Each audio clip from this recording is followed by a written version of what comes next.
The very first principle points out that whether we're aware of it or not, we are in the process of choosing conditions for human existence in the future. And indeed, our choices influence every day the possibilities on the one hand and the challenges on the other that human beings will be facing.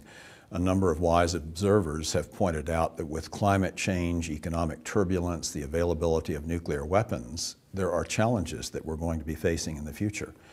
And so this idea that by choosing even the way we think about this, that is, if you choose to think that I'm not responsible, I'm powerless, then that has one set of consequences. If, on the contrary, you choose to think that, no, I am responsible, there are things that I can do and changes that I can make, that has a different set of consequences.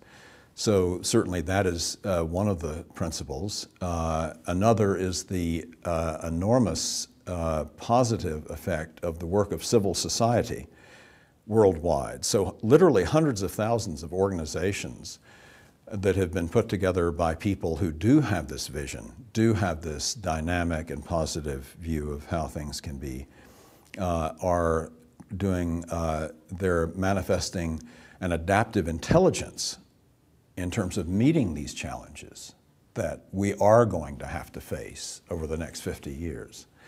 So there's emphasis on civil society.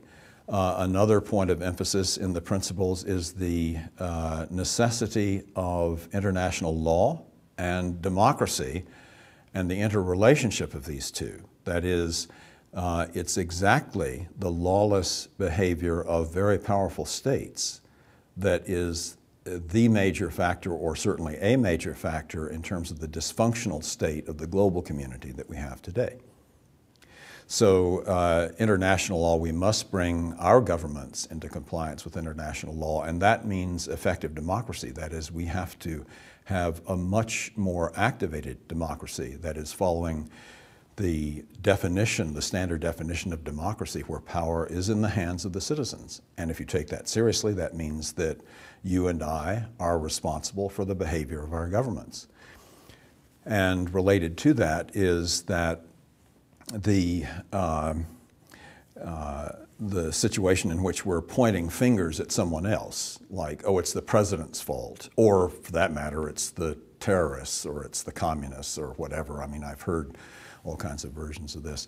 The book actually emphasizes it's going to have to be our responsibility, or things will just pretty much continue as they've been going. The spending half an hour discussing how the president or the prime minister is a failure, well, I mean, okay, fine. I mean, it may be useful to think about some aspects of this, but the main thing is to be, the emphasis is on what is it that we're going to do, how are we going to fulfill our responsibility.